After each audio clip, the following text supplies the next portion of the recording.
tell you a little bit about myself and where I'm coming from, and we'll do an overview of menu planning, who, what, when, where, why, and wrap up with showing you how you go about planning a dinner menu.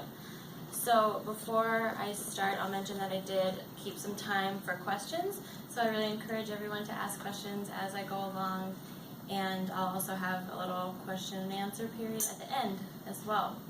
So I was planning on asking people what like grade level they are, but I kind of already know, so we can skip that part. So a little about myself. I'm in my second year of the graduate program, Master's in Public Health, and I'm in the nutrition concentration. I'll be graduating this spring, and most of my experience with nutrition education came from this summer. I did an internship with Cooking Matters and taught 18 classes during that time to low-income individuals around the Denver area and in Fort Collins. Most of those I was the nutrition educator, but for 4 or 5 of them I was the culinary instructor, so that was fun. I love cooking. It's a pretty important skill, I think, to be able to cook. I didn't grow up having anyone being able to cook, so I had to teach myself through a lot of trial and a lot of error, and was able to really get much healthier and improve my diet and lose a lot of weight by learning how to cook for myself. So hopefully I can empower some people to do the same throughout my career and maybe in this seminar too, so we'll see. I'm going to start with a question. Let me know if this scenario rings a bell or maybe anyone's experienced this in their lifetimes.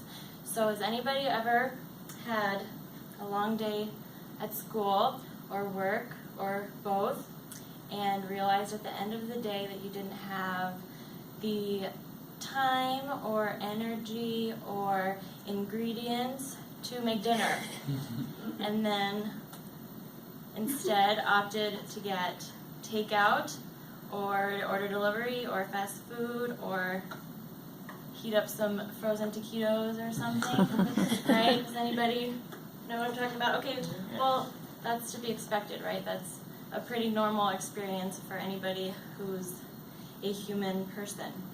So how can menu planning benefit us in those situations? Well, let's find out. So the overview, the 5 W's, I felt like that was a good way to frame this. So, who? You guys do this. And if your family is going to be eating the meals too, then it's great to get their input. So what is menu planning? When do I do it? What am I talking about? So the idea is that you plan out all of your meals for the week in advance with the goal of making one grocery store trip for the whole entire week to get everything that you need.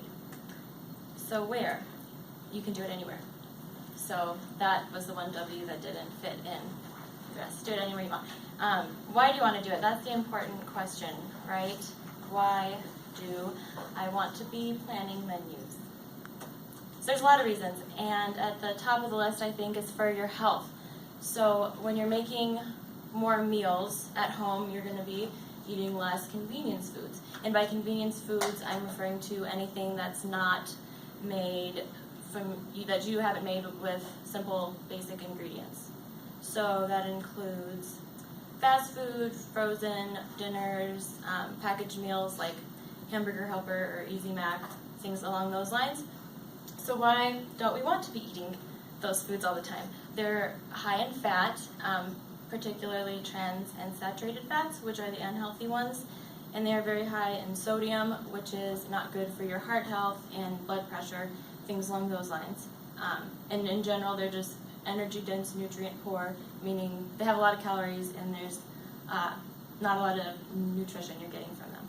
So when you can control what you're putting in your food, you know exactly what you're eating, and you can make it as healthy as you want. Or you can make it not healthy, but at least you're aware of what's in it, right?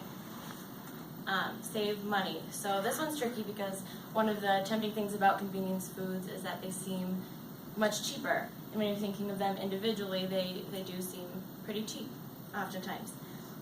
But hopefully I can convince you all that when you are buying in bulk, doing a grocery store trip, and getting inexpensive things that you can use in a lot of different meals, you can save a whole lot of money doing that, because all the little fast food, delivery, whatever purchases really start to add up. And you can also utilize sale items. So I have a King Supers app on my phone. I don't know if anyone else has that, but that's a really great way to, you can upload your card, and then if you're making a trip, you can look up things that you're already getting anyway and clip coupons or find out what's on sale and save money. Okay, so you can also save time. And I had a mother in one of my classes tell me in the beginning of one of these lessons that she just doesn't have time to sit there and plan out all these meals. And I convinced her otherwise by the end of the class. But if you can just find time on like a Sunday or whenever you can to sit down and plan out everything, then that takes so much of the guesswork out every day, so you're not going through that whole stream of thought, like what am I going to make for dinner today, what do I have? If you decide making like all these individual trips to the store to get things, if anyone's ever started cooking something and realized that you don't have something that's really important that you need, like you're making pasta sauce that's already started and then you realize you forgot to buy pasta. So all those little trips you can hopefully avoid and save some time. So how do we do this? This is the real question. So I'm going to give you some things to keep in mind while you're planning, and then we'll practice. So who is familiar with My Plate? Who's like seen it? Who feels like pretty confident, like I know the guidelines and I know My Plate really well? Okay, good. So I won't be wasting everyone's time. Okay, so I'll tell you just a little bit about just an overview of these recommendations. So you'll notice it's all divided up. And this is not to show you how every single meal needs to look on your plate. You don't need to like section it all off. This is just to represent in any given day what your whole diet should be made up of proportion-wise from each food group.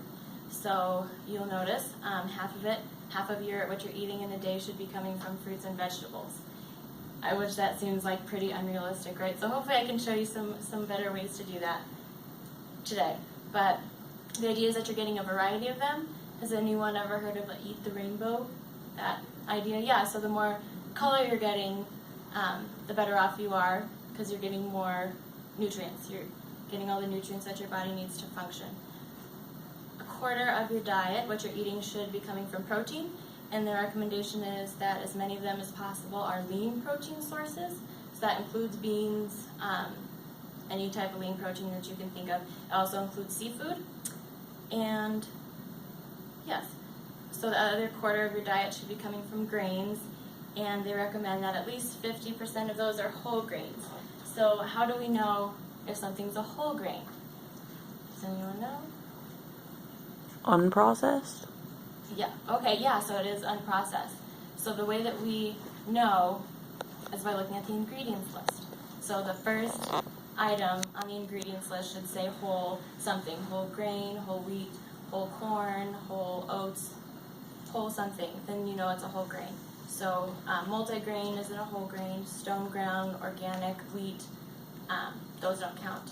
And I think that they're getting pretty good about having a lot of whole grain options for any type of grain that you get, like pasta, tortillas. You get tortilla chips that are whole grain, English muffins, bagels, whatever you get. They're easier to find now than I think they used to be. Also, dairy. You want to make sure that you're getting dairy regularly, and that's for the calcium. So anything that's fortified in calcium, like any dairy substitutes, those count as well. But as much of your dairy as possible should be low-fat or non-fat. So just keep those things in mind when you're planning your menu, if you want. Take it one step at a time if that's easier. Other things to keep in mind, so pay attention to what you have already, like what things are getting ready to go bad soon that you need to cook. That's a good starting point for planning. And speaking of what you have on hand, it's a very good idea to keep a really good stock of things that are versatile, that you can use in a lot of different types of recipes, and that don't go bad very quickly. So canned things, canned beans. I always like to get cans of crushed tomatoes because you can use them in so many different things. Fruit, if you like fruit for like baking or I don't know, dessert type things or breakfast, whatever you want.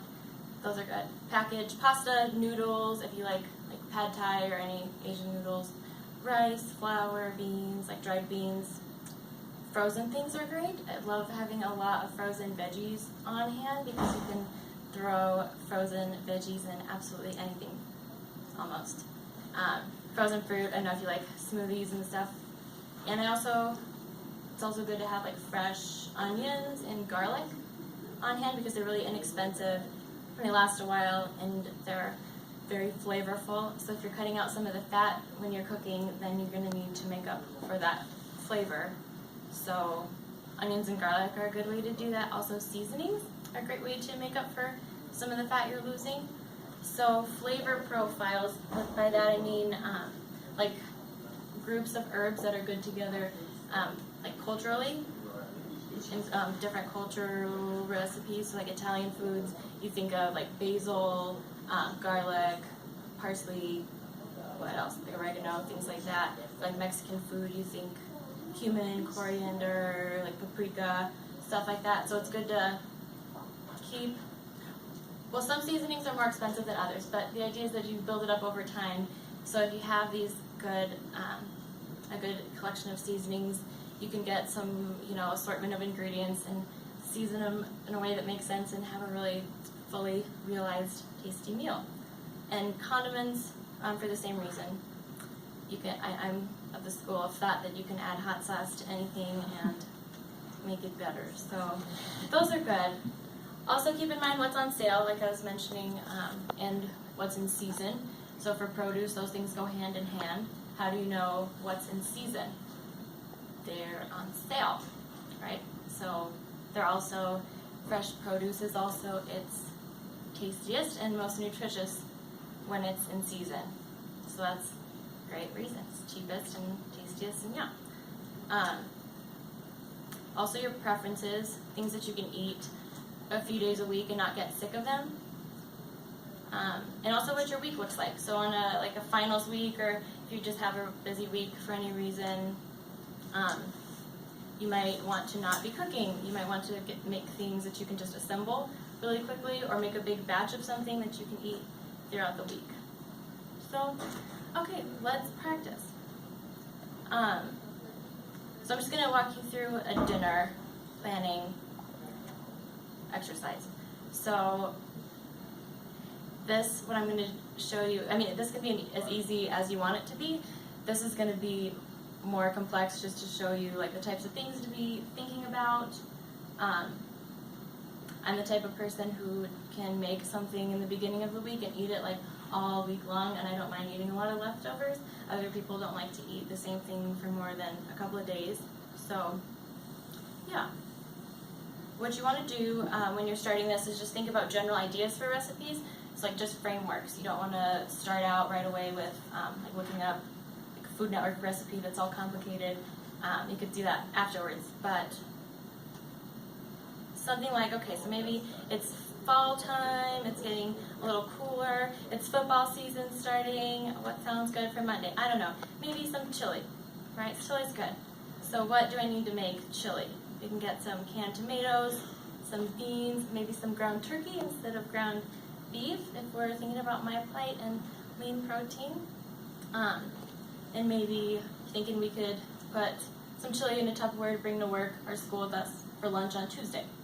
And then maybe this week is going to be a busy week, so whatever we don't finish we can freeze for later. So freeze that. And if you're planning for Tuesday's dinner, think, all right, what can I use from the chili for Tuesday? So you got ground turkey, maybe you want to make some tacos with the ground turkey, right? Delicious. So we got ground turkey already. What else? So maybe you could do like hard shell tacos if you like those. Maybe you're thinking, I just want to do what my plate tells me to do, and I want to get whole grain wheat tortillas. So you could get those. And you're going to need veggies, right? Because you're supposed to have half of your diet from veggies. So maybe you want to add some, like they sell frozen peppers and onions. Maybe you want to throw those in the meat. That sounds fair. That's like, right? That's not so bad. Okay. And then maybe buy a couple carrots. They sell them individually now, so you can get like 2 carrots for like 22 cents and shred those up and cook those in the meat, right? That's a good idea. Or you could throw them on top for some crunch. Some toppings maybe. You want some lettuce, some cheese. And the cheese will be good for the chili too, so see, we're connecting all the dots. So maybe if we're thinking about the whole day Wednesday, maybe, okay, we have tortillas, we have cheese, maybe you can make some breakfast burritos for Wednesday, right? Maybe a couple extra veggies, throw those in. And let's say if you're getting, for lettuce, if you get like one of those big heads of like romaine lettuce that they sell for like $1, you don't use very many for your tacos. You have some leftovers, so maybe you can make a taco salad for lunch on Wednesday, right? Get a lot of veggies. You don't have to like go to school or work eating tacos in class. Anyway, so for dinner Wednesday, maybe you're all burnt out on ground turkey. Oops, don't look. Okay, so maybe you didn't use that many frozen veggies for your tacos. You have some left over. And you want to do something different. Maybe we can make a stir fry. So we already have the veggies, and maybe you want to just throw it over some rice. And well, maybe you want to get some brown rice, because we want to be thinking about my plate. And brown rice does, if anyone has tried it, it takes longer to cook. But you can get instant brown rice and still, I think most, if not all, of the nutritional content's still there. So, and this is a good place too, if you're like, okay, I have like chicken in the freezer that I need to use soon, you could throw those in your stir fry, or whatever you want to do. There's no rules, you could do whatever you want to do. And Thursday, maybe Thursday is your busy day, you got a lot going on. So that's a great day to reheat your frozen chili. You don't have to cook. And Friday. Maybe Friday you have some time and you feel like something different. So you can look through the ingredients that you're already getting. Those will be the ones with the boxes, if anyone, I know, didn't pick up on that. So maybe you can get some extra canned tomatoes while you're at it. Maybe a little bit of extra ground turkey left over. You can make some pasta with some red sauce, meat sauce. And I don't know, maybe you